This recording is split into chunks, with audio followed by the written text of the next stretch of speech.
বন্ধু বান্ধৱীসকল আমাৰ আমন্ত্ৰণ ৰক্ষা কৰি আপোনালোক আমাৰ বাতৰি সম্প্ৰচাৰৰ বাবে উপস্থিত হোৱাৰ বাবে পোনপ্ৰথমে ধন্যবাদ আৰু কৃতজ্ঞতা জ্ঞাপন কৰিছোঁ। এটা বিশেষ বিষয় যিটো বিষয়ৰ ওপৰত আমি আচলতে আজি সংবাদমেল সম্বোধন কৰিবলৈ ওলাইছোঁ। এটা গভীৰ আৰু গুৰুত্বপূৰ্ণ বিষয়, যিটো বিষয়ক লৈ আচলতে চৰ্চা হোৱাটো বা যিটো বিষয় আচলতে অসমৰ ৰাইজে গম পোৱাটো অতিকৈ গুৰুত্বপূৰ্ণ আৰু গুৰুত্বপূৰ্ণ বুলি বিবেচিত কৰিয়ে আচলতে আমি আজিৰ সংবাদমেলখন সম্বোধন কৰিবলৈ ওলাইছোঁ। এতিয়া কথাটো হ'ল যে সময়ে সময়ে মুখ্যমন্ত্ৰী সাহায্য পুঁজিক লৈ কিছুমান বিতৰ্কৰ সৃষ্টি হয়।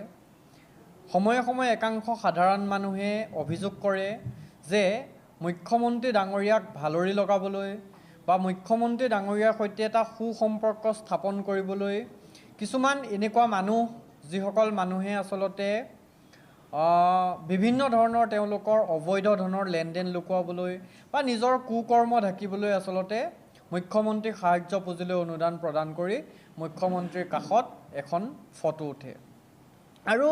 তেনেকুৱা এটাই অনুৰূপ ঘটনা সংঘটিত হোৱা দেখিবলৈ পালোঁ আমি যোৱা 9 জুলাই তাৰিখে। এতিয়া আমাৰ কেইটামান স্পেচিফিক প্ৰশ্ন আছে যে প্ৰথম কথাটো হ'ল ক'লা ধন বগা কৰিবলৈ মুখ্যমন্ত্ৰীক সাহায্য পুঁজিলৈ অনুদান দিছে নেকি একাংশই। দিল্লীৰ পৰা টকা ল'বলৈ লাজ পোৱা মুখ্যমন্ত্ৰীয়ে ল'ব পাৰে নেকি অবৈধ ধন।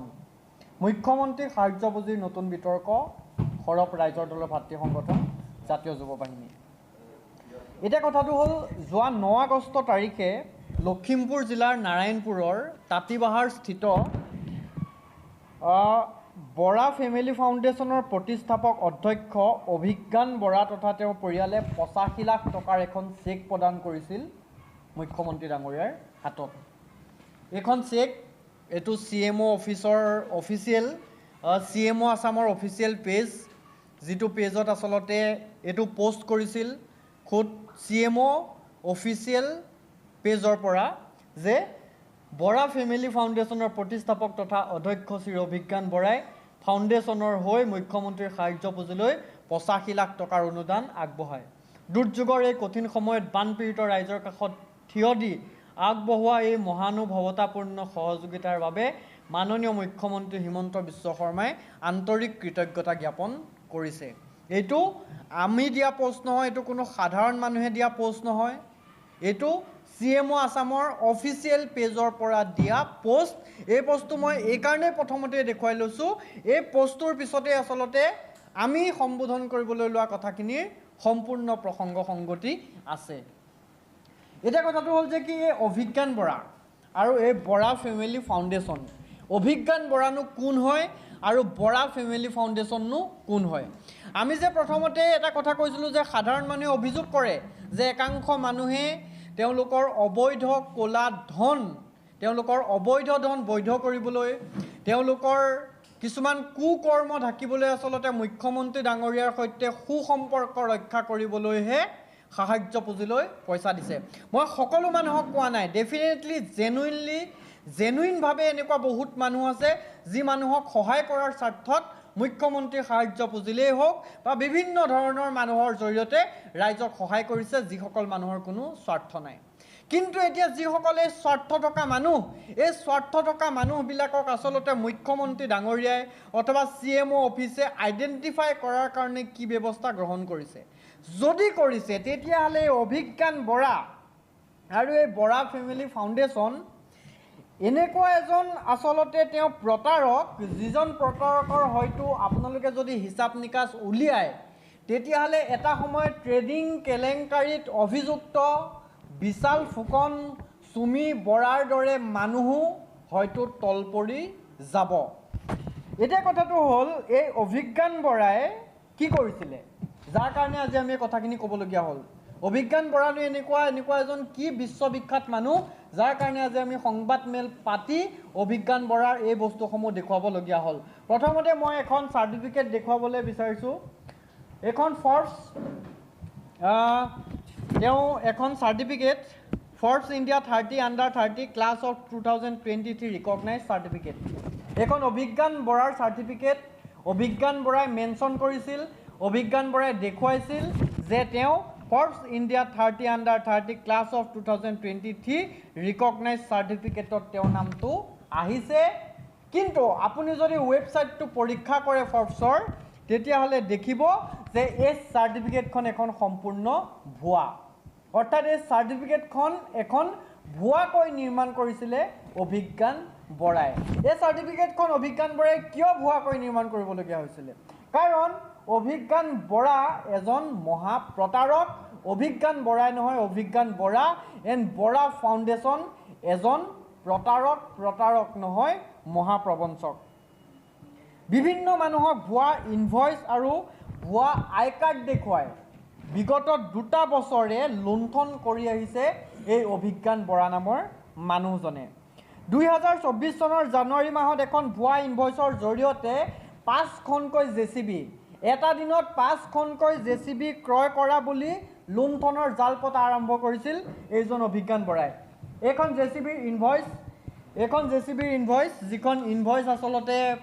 তেওঁ অভিজ্ঞান বৰাই মানুহক দেখুৱাইছিলে এইটো ইউনিট নাম্বাৰ 38 থাৰ্ড ফ্ল'ৰ চাৰ্চি tower plot number 125B1 east Kolkata area development project 686 Anandapur Kolkata west Bengal 700107 এই এড্ৰেছটোৰ পৰা এটা দিনত 5খনকৈ জেচিবি ক্ৰয় কৰা বুলি দেখুৱাইছিল সেইজন অভিজ্ঞান বৰাই যিজন অভিজ্ঞান বৰাই মুখ্যমন্ত্ৰী সাহায্য পুঁজিলৈ 85 লাখ টকাৰ অনুদান আগবঢ়াইছে আৰু আমি যেতিয়া তথ্যপাতি পৰীক্ষা কৰি চালোঁ তেতিয়া দেখিলোঁ যে এই ইনভইচখন এখন সম্পূৰ্ণ ভুৱা ইনভইচ এই যিখন ইনভইচ এই ইনভইচত থকা যিটো GST নাম্বাৰ অভিজ্ঞান বৰাৰ এগেইনষ্টত যিটো GST নাম্বাৰ দিয়া আছে 17B726HJSY78M এই যিটো GST নাম্বাৰ এই GST নাম্বাৰটো এটা ভুৱা GST নাম্বাৰ আপোনালোকে যদি GSTৰ অফিচিয়েল ৱেবছাইটত গৈ গুগল কৰি চাই তেতিয়াহ'লে দেখিব এই GST নাম্বাৰটো এটা ভুৱা অৰ্থাৎ এটা ভুৱা GST নাম্বাৰ দি তেওঁ এখন ইনভইচ বনাই এদিনত তেওঁ 2খন 4খন 6খন 8খন 10খনকৈ জেচিবি ক্ৰয় কৰা বুলি দেখুৱাই মানুহক লুণ্ঠনৰ জাল পাতিছিল অৰ্থাৎ তেওঁ কি কৰিছিল তেওঁ জেচিবি কিনিছো বুলি মানুহক দেখুৱাই মানুহৰ পৰা বিভিন্ন অবৈধ উপায়েৰে যে মই ট্ৰেডিং কৰি এই পইচাখিনি পাইছোঁ মই ট্ৰেডিং কৰি এই পইচাখিনি আনিছোঁ আৰু আপোনালোকেও মোক ধন দিয়ক আপোনালোকে যদি মোক 10 লাখ টকা দিয়ে মই দুদিনত সেই 10 লাখ টকা 40 লাখ টকা দি আপোনালোকক ঘূৰাই দিম কেৱল জেচিবিয়ে নহয় সেই 1 জানুৱাৰী মাহৰে 1 তাৰিখে 2024 চনৰ 1 জানুৱাৰী তাৰিখে পুনৰ এখন ইনভইচ তেওঁ মানুহৰ মাজত প্ৰচাৰ কৰিছিল তেওঁ বিভিন্নজন মানুহক দেখুৱাইছিল আৰু তাতে তেওঁ লেণ্ড ৰভাৰ ডিফেণ্ডাৰ 110 5.0 পেট্ৰল V8 আৰু এনেকুৱা বিভিন্ন ধৰণৰ আচলতে 9খন 9 2 11 11 পাছে 16খন লেণ্ড ৰভাৰ এদিনতে ক্ৰয় কৰা বুলি তেওঁ বিভিন্ন মানুহক দেখুৱাইছিল আৰু দেখুৱাই তেওঁ আচলতে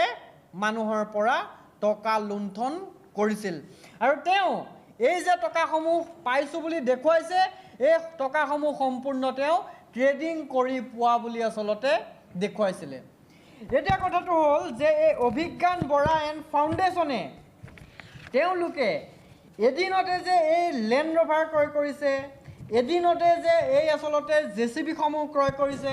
গাঁৱৰ এজন সাধাৰণ মানুহ যিজন মানুহৰ এইবিলাক কথাৰ লগত কোনো প্ৰসংগ সংগতি নাই যিজন মানুহে এই কথাবিলাক নাজানে ডেফিনেটলি চুমি বৰা আৰু বিশাল ফুকনে যিদৰে জাল পাতিছিলে বা চুমি বৰা এণ্ড বিশাল ফুকন গেঙে যিদৰে জাল পাতিছিলে সেই একেখন জালেই পাতিছিলে এই অভিজ্ঞান বৰা নামৰ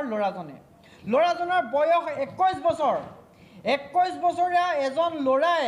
যেতিয়া মুখ্যমন্ত্ৰী সাহায্য পুঁজিলৈ 85 লাখ টকা অনুদান আগবঢ়াব তেতিয়া ডেফিনেটলি প্ৰশ্নৰ সৃষ্টি হ'ব যে 21 বছৰত তেওঁ কোটিপতি কেনেকৈ হ'ল কাৰণ 85 লাখ টকা আগবঢ়াবলৈ মানুহজনৰ একাউণ্টত ল'ৰাটোৰ একাউণ্টত তেওঁলোকৰ ফাউণ্ডেশ্যনৰ একাউণ্টত ডেফিনেটলি কোটি টকা থাকিব লাগিব ডেফিনেটলি ইয়াত তেওঁলোকে ভুৱা ইনভইচলৈ কোটি টকাৰ ট্ৰানজেকশ্যন দেখুৱাইছে গতিকে এই মুখ্যমন্ত্ৰী সাহায্য পুঁজিলৈ আচলতে যেতিয়া পইচা আগবঢ়ালে তেতিয়া বিভিন্ন মানুহে আমাৰ লগত যোগাযোগ কৰিলে, বিভিন্ন মানুহে আমাক ফোন কৰি ৰিকুৱেষ্ট কৰিলে যে এই ল'ৰাজনে আমাৰ পৰা ইমান পইচা লৈ থৈছে, আমি যদি তেওঁক পইচা বিচাৰি যাওঁ আমাক ভয় খুৱায়, ভাবুকি খুৱায়, পুলিচৰ ওচৰলৈ যদি যাম বুলি কওঁ ওলোটাই আমাকহে পুলিচক লগাই পেলাই আমাক উঠাই দিম বুলি কয়। আনকি এনেকুৱা বহু ঘটনা সংঘটিত হৈছে, অভিজ্ঞান বৰাই যোন মানুহৰ পৰা পইচা লৈছিলে, যিসকল মানুহে এতিয়া নাম প্ৰকাশ কৰিবলৈ ইচ্ছুক নহয়, আপোনালোকে যদি লোকেল ৰিপৰ্টাৰ পঠিয়াই অকণমান খবৰ কৰে তেতিয়াহ'লে গ্ৰাউণ্ড জিৰ'ত যদি আপোনালোকে ইনভেষ্টিগেশ্যন কৰায় তেতিয়াহ'লে বস্তুটো গম পাব। অভিজ্ঞান বৰাই যি মানুহৰ পৰা পইচা লৈছিলে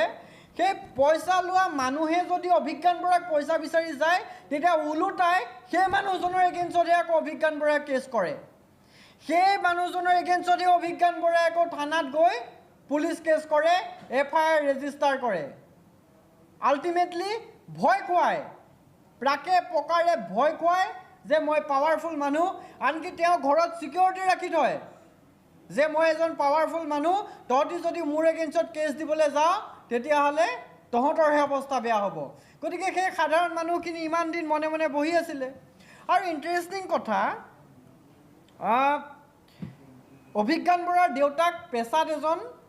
মিউজিক জগতৰ লগত জড়িত ব্যক্তি আছিলে। তেওঁ খুব সম্ভৱ মিজোৰামত এটা মিউজিক কোম্পানীত কাম কৰিছিলে, প্ৰায় তেওঁ 60,000 টকা দৰমহা পাইছিলে। এতিয়া 85 লাখ টকা ডনেট কৰিবলৈ সেই 60,000 টকা দৰমহা পোৱা মানুহজনে 80,000 টকা পোৱা দৰমহা পোৱা মানুহজনৰ কাৰণে 85 লাখ টকা ডনেট কৰাটো পচিবল নহয় নেকি? নহয়, ডেফিনেটলি যদি 85 লাখ টকা ডনেট কৰিছে, কাৰণ এইটো CM অফিচিয়েল পেজে ধন্যবাদ দিছে যে 85 লাখ টকা ডনেট কৰিছে। এই 85 লাখ টকাটো ক'ৰ পৰা আহিলে?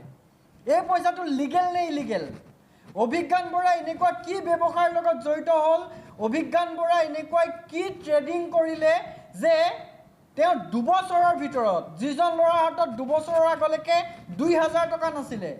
2 বছৰৰ ভিতৰত তেওঁ এনেকুৱা কি ট্ৰেডিং কৰিলে, এনেকুৱা কি ব্যৱসায়ৰ লগত জড়িত হ'ল যে 85 লাখ টকা তেওঁ CM ৰিলিফ ফাণ্ডলৈ দিবলগীয়া হ'ল। যদি তেওঁ বৈধ টকা দিছে আমাৰ কোনো ক'বলগীয়া নাই, কিন্তু এতিয়া তেওঁৰ যে এই সকলোবোৰে ভুৱা, তেওঁ ইনভইচ ভুৱা, তেওঁ ফৰ্বছৰ চাৰ্টিফিকেট ভুৱা। ইতিমধ্যে স্থানীয় মানুহে কমপ্লেইন কৰিছে যে এই ল'ৰাজনে আচলতে আমাক এনেকৈ টুপি পিন্ধাই থৈছে। গতিকে সেই মানুহজনে, সেই ল'ৰাটোৱে 85 লাখ টকা যদি মুখ্যমন্ত্ৰী ৰিলিফ ফাণ্ডলৈ দিয়ে তেতিয়াহ'লে ডেফিনেটলি মানুহৰ মাজত প্ৰশ্নৰ সৃষ্টি হ'ব। সাধাৰণ মানুহৰ অভিযোগ যে আজিৰ পৰা 2 বছৰৰ আগতে তেওঁৰ ককায়েক, যিজন ককায়েকক আচলতে আপোনালোকে ফটোখনত দেখা পাব, একেবাৰে আপোনাৰ বাওঁফালৰ পৰা প্ৰথমজন, এই ককায়েকজন আচলতে বেংগালুৰুত আছিলে আৰু তাৰ পৰা ঘূৰাই আনিবলৈ তেওঁলোকৰ হাতত 5,000 টকা এটা নাছিলে ফ্লাইটৰ টিকেট কৰিবলৈ। আৰু গাঁৱৰ মানুহৰ পৰা 5,000 টকা ধাৰলৈ লৈ তেওঁলোকে ককায়েকক ঘূৰাই আনিছিলে। আৰু 2 বছৰৰ আগত যিটো ফেমিলিৰ সেই অৱস্থা, আজি 2 বছৰৰ পাছত তেওঁলোকৰ একাউণ্টত কেনেকৈ 85 লাখ টকা আহিলে? 85 লাখ টকা দিবলৈ হ'লেতো একাউণ্টত 85 লাখ টকা থাকিলে গোটেই 85 লাখ টকাটো দি নিদিয়ে। নিজৰ মাটি বাৰী সম্পত্তি বিক্ৰী কৰি দিও কোনেও 85 লাখ টকা CM ৰিলিফ ফাণ্ডত বান সাহায্যৰ কাৰণে নিদিয়ে। মানে এই গোটেই পইচাখিনি আমি সন্দেহ কৰিছোঁ যে এই গোটেই পইচাখিনি আচলতে মানুহক টুপি পিন্ধাই, মানুহক প্ৰবঞ্চনা কৰি, মানুহক প্ৰতাৰণা কৰি লোৱা পইচা। আৰু এই প্ৰতাৰণা কৰি প্ৰবঞ্চনা কৰি লোৱা পইচা আজি CM ৰিলিফ ফাণ্ডত দিছে আৰু দি তেওঁ বাহ লৈছে। আৰু সেই পষ্টটোৱে আচলতে CMO আছামৰ পৰা শ্বেয়াৰ কৰিছে ধন্যবাদ দি। এতিয়া কথাটো হ'ল যে ট্ৰেডিং কেলেংকাৰীত অভিযুক্ত যিসকল মানুহ আছিলে, চুমি বৰা, বিশাল ফুকন বা XYZ যিসকল মানুহ আছিলে, সেই মানুহসকলৰ বিৰুদ্ধে CBI, CID, আছাম পুলিচ সকলোৱে নিজাববীয়াকৈ গোচৰ ৰুজু কৰিছিলে। গোচৰ ৰুজু কৰি তেওঁলোকক গ্ৰেপ্তাৰ কৰিছিলে, জেললৈ প্ৰেৰণ কৰিছিলে, তেওঁলোকৰ বিৰুদ্ধে আজিও কেছ চলি আছে। কিন্তু এই আচলতে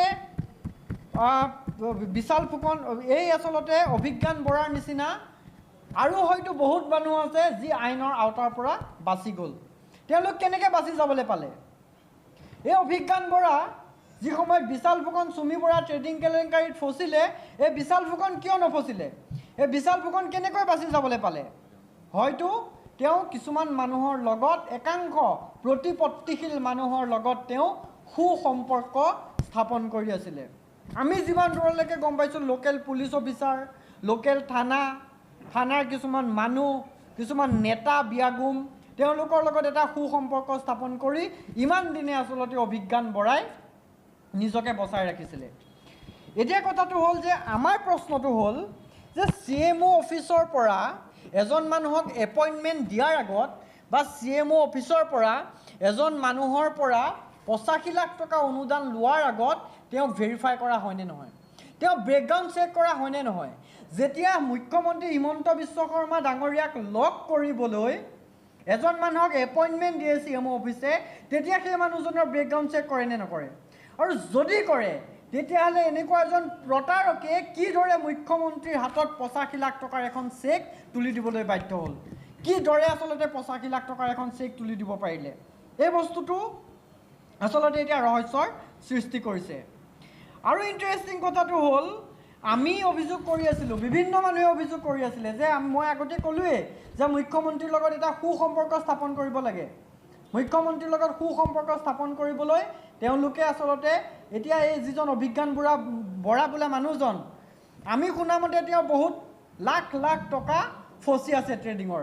হয়তো তেওঁ সেই ট্ৰেডিঙৰ পইচাখিনি মুকলি কৰিব লাগে তাৰ কাৰণে তেওঁ মুখ্যমন্ত্ৰীৰ লগত এটা সুসম্পৰ্ক স্থাপন কৰিব লাগে বিজেপিৰ নেতা মন্ত্ৰীৰ লগত এটা সুসম্পৰ্ক স্থাপন কৰিব লাগে আৰু এই সুসম্পৰ্ক স্থাপন কৰি আচলতে তেওঁ যিসমূহ ফচি থকা পইচা তেওঁৰ এগেইনষ্টত থকা যিসমূহ এলিগেশ্যনছ সেই এলিগেশ্যনছসমূহ নোহোৱা কৰিব লাগে হয়তো সেইটোৱে লক্ষ্য আৰু উদ্দেশ্য আৰু যদি সেইটোৱে লক্ষ্য আৰু উদ্দেশ্য হয় তেতিয়াহ'লে এইটোতো CM ৰিলিফ ফাণ্ড মুখ্যমন্ত্ৰী সাহায্য পুঁজি যিটো মুখ্যমন্ত্ৰী সাহায্য পুঁজিলে অসমৰ বাদ দিয়ক দেশৰ বাহিৰৰ আজি লাখ লাখ মানুহে কোটি কোটি টকা দিছে মুখ্যমন্ত্ৰীক বিশ্বাস কৰি আৰু সেই মুখ্যমন্ত্ৰী সাহায্য পুঁজিটো যদি আজি সন্দেহৰ আওতাত আহে সেই মুখ্যমন্ত্ৰী সাহায্য পুঁজিয়ে যদি এনেধৰণৰ বেনামী এনেধৰণৰ প্ৰতাৰকৰ পৰা যদি লাখ লাখ টকা সংগ্ৰহ কৰে তেতিয়াহ'লে সেই মুখ্যমন্ত্ৰী পুঁজিটো আচলতে সন্দেহৰ আওতালৈ যাবনে নাযায় সেই মুখ্যমন্ত্ৰী সাহায্য পুঁজিক মানুহে সন্দেহৰ দৃষ্টিৰে চাবনে নাচায় এই প্ৰশ্নটোৰ উত্তৰ আমি মুখ্যমন্ত্ৰী ডাঙৰীয়াৰ পৰা বিচাৰিছোঁ এই প্ৰশ্নটোৰ উত্তৰ আমি CMO অফিচৰ পৰা বিচাৰিছোঁ যিটো পোষ্ট আচলতে CMO অফিচিয়েল ফেচবুক পেজত দিয়া হৈছিলে আটাইতকৈ গুৰুত্বপূৰ্ণ কথাটো হ'ল যে কালিলৈকে পৰহিলৈকে এই যিটো পোষ্ট এই যিটো CMO আছামৰ পোষ্ট এই পোষ্টটো আচলতে মুখ্যমন্ত্ৰী CMO আছাম নামৰ এইটো যিটো ভেৰিফাইড পেজ CMO অফিচিয়েল এই পোষ্টটো আচলতে তাত ভিজিবল হৈ আছিলে মানে তেওঁলোকে আপলোড কৰি থৈছিলে কিন্তু আজি যেতিয়া আমি সংবাদ মাধ্যম সম্বোধন কৰাৰ কথা হয়তো তেওঁলোকৰ বহুত ইণ্টেল থাকে তেওঁলোকে গম পায় যে এই বিষয়টোৰ সংবাদমেল সম্বোধন কৰিব তেওঁলোকে কি কৰিলে এতিয়া জাষ্ট মই 10 মিনিট আগত চালোঁ CMO আছামৰ অফিচত মানে CMO আছাম অফিচিয়েল পেজটোত এই পোষ্টটো নাই এই পোষ্টটো ডিলিট কৰি দিয়া হ'ল এতিয়া কথাটো হ'ল যে 85 লাখ টকা তোমালোকে অনুদান লৈ তোমালোকে ধন্যবাদ দিলা ধন্যবাদ দি সংবাদমেল সম্বোধন কৰাৰ প্ৰাক মুহূৰ্তত এই পোষ্টটো ডিলিট কৰি দিলা কিয় ডিলিট কৰি দিবলগীয়া হ'ল আটাইতকৈ ৰহস্যৰ সৃষ্টি হৈছে সেইটো অভিজ্ঞান বৰাই বৈধ টকা দিছে নে অবৈধ টকা দিছে সেই কথাটোলৈ মই বাদেই দিলোঁ কিন্তু এতিয়া যেতিয়া সংবাদমেল সম্বোধন কৰাৰ কথা সংবাদ মাধ্যমত যেতিয়া বিয়পি পৰিল যেতিয়া আমি গ্ৰুপত মেছেজ কৰিলোঁ তেওঁলোকৰ বহুত ইণ্টেল থাকে তেওঁলোকে IB তাৰপিছত তেওঁলোকৰ SB এই মানুহসকলক আমাৰ পিছত লগাই ৰাখে তেওঁলোকে যেতিয়া গম পালে যে সংবাদমেল সম্বোধন হ'ব এই বিষয়টোৰ ওপৰত তেওঁলোকে এই পোষ্টটো ডিলিট কৰি দিলে CMO অফিচ এটা তেওঁলোকৰ অফিচিয়েল পেজ সেই পেজটোত তেওঁলোকে 85 লাখ টকা অনুদান দিয়া এটা ধন্যবাদ সূচক পোষ্ট দিছে আৰু পোষ্ট দি যেতিয়া এই বিতৰ্কটোক লৈ সংবাদ মাধ্যমত বাতৰি সম্প্ৰচাৰ হ'ব বুলি তেওঁলোকে গম পালে লগে লগে এই পোষ্টটো ডিলিট কৰি দিলে কি কাৰণ হ'ল এনেকুৱা কি কাহিনী সংঘটিত হ'ল যে এই পোষ্টটো ডিলিট কৰি দিবলগীয়া হ'ল এইটো এটা CMO অফিচৰ পৰা ক্লিয়াৰিফিকেশ্যন অসমৰ মানুহক দিব লাগে নে নালাগে আৰু যদি লাগে CMO অফিচ নহয় কেৱল খোদ মুখ্যমন্ত্ৰী হিমন্ত বিশ্ব শৰ্মা ডাঙৰীয়াই ক্লিয়াৰিফিকেশ্যন দিব লাগে কাৰণ চেকখন গ্ৰহণ কৰিছিলে খুদ মুখ্যমন্ত্ৰী হিমন্ত বিশ্ব শৰ্মা ডাঙৰীয়াই নিজে নিজ হাতেৰে গ্ৰহণ কৰা চেক এখন তেওঁ এটকা দুটকা নহয় 85 লাখ টকা 1 কোটি টকালৈ মাত্ৰ 15 লাখ টকা কম আৰু 1 কোটি টকালৈ তোমালোকে 15 লাখ টকা কম এখন চেক তোমালোকে গ্ৰহণ কৰিছা আৰু সেই চেকখন কোন মানুহে দিছে কেনেকুৱা মানুহে দিছে তোমালোকে এবাৰো ভেৰিফাই কৰা নাই এনেকুৱা এজন মানুহক এপইণ্টমেণ্ট দিছে যিজন মানুহ আচলতে মহাপ্ৰতাৰক মহাপ্ৰবঞ্চক আজি অকণমান কথাত আমাৰ খিলঞ্জীয়া ভূমিপুত্ৰ মানুহক জেললৈ পঠিয়ায় আজি অকণমান কথাত প্ৰণৱ দলেক NSA লগাই ভৰাই থৈছে আজি অকণমান কথাত মানুহক ৰাষ্ট্ৰদ্ৰোহী সজোৱা হয় আজি ছবি আঁকিলে হত্যাকাৰী সজোৱা হয় কবিতা লিখিলে ৰাষ্ট্ৰদ্ৰোহী সজোৱা হয় মুখ্যমন্ত্ৰীয়ে বাৰে ভাবুকি দিয়ে ছবি আঁকিলে NSA লগাম প্ৰতিবাদ কৰিলে NSA লগাম কিন্তু এই মানুহবিলাক যিবিলাকে আজি বছৰ ধৰি প্ৰতাৰণা কৰি চলি আছে এই মানুহবিলাকৰ এগেইনষ্টত তোমালোকে একশ্যন লোৱাৰ বিপৰীতে তোমাৰ পুলিচ বিভাগে একশ্যন লোৱাৰ বিপৰীতে এই মানুহৰ পৰা তোমালোকে লাখে টকা সাহায্য পুঁজিৰ নামত সংগ্ৰহ কৰিছা কেনেকুৱা আচৰিত কথা কেনেকুৱা নিৰ্লজ্জ কথা এই কথাটোৰ এটা স্পষ্ট উত্তৰ মুখ্যমন্ত্ৰী ডাঙৰীয়াৰ পৰা আমি বিচাৰিছোঁ এটা স্পষ্ট উত্তৰ এটা স্পষ্ট ক্লিয়াৰিফিকেশ্যন আমি CMO আসামৰ তৰফৰ পৰা বিচাৰিছোঁ যিজন মানুহে আচলতে এই বিষয়টো কেৱল স্পষ্টীকৰণতে সীমাবদ্ধ থাকিলে নহ'ব চুমি বৰা বিশাল ফুকনকে ধৰি ট্ৰেডিং কেলেংকাৰী যিসকল মহানায়ক যিসকলৰ বিৰুদ্ধে CBI CID গোচৰ ৰুজু কৰিছিলে মই ভাবোঁ যে অভিজ্ঞান বৰা নামৰ মানুহজনৰ বিৰুদ্ধেও অভিজ্ঞান বৰা 21 বছৰৰ এজন ল'ৰা ক'ত পালে ইমান কোটি টকা 2 বছৰ হোৱা নাই এটা ফাউণ্ডেশ্যন খোলা ক'ত পালে ইমান কোটি টকা ক'ৰ পৰা আহিলে ইমান কোটি টকা গতিকে এই ল'ৰাজনৰ বিৰুদ্ধে এই ফাউণ্ডেশ্যনটোৰ বিৰুদ্ধে আচলতে CBI তদন্ত হ'ব লাগে যদি ট্ৰেডিং কৰিছিল কি ট্ৰেডিং কৰিছিল বৈধ ট্ৰেডিং কৰিছিল নে অবৈধ ট্ৰেডিং কৰিছিল কোন মানুহৰ পৰা পইচা লৈছিল এতিয়া বহুতে প্ৰশ্ন কৰিব যে যিসকল মানুহে কমপ্লেইন কৰিছিলে যিসকল মানুহে পইচা লৈছিলে তেওঁলোকে কিয় কমপ্লেইন নকৰে তেওঁলোকে কমপ্লেইন কৰিবলৈ গ'লে ওলোটাই ভাবুকি দিয়ে আৰে ভাই ঘৰৰ আগত সিকিউৰিটি ৰাখি থয় ঘৰত মানুহ সোমাবলৈ নিদিয়ে তেনেকুৱা এটা পৰিৱেশ আপোনালোকে লোকেল মানুহক যেতিয়া খবৰ কৰিব তেতিয়া গম পাব আৰু ইণ্টাৰেষ্টিং কথা এই অভিজ্ঞান বৰা নামৰ ল'ৰাজনে আচলতে নিজকে টাটা ষ্টিল এণ্ড টাটা কনজিউমাৰৰ মালিক বুলি পৰিচয় দিছিলে ওনাৰ বুলি পৰিচয় দিছিলে এই যিবিলাক ইনভইচ এই প্ৰত্যেকখন ইনভইচতে আচলতে Abhigyan Bora owner Tata Steel and Tata Consumer Narayanpur Lakhimpur Assam 784164 আৰু ইয়াৰ ওপৰত অভিজ্ঞান বৰাৰ signature Tata Steel and Tata Consumer লিমিটেডৰ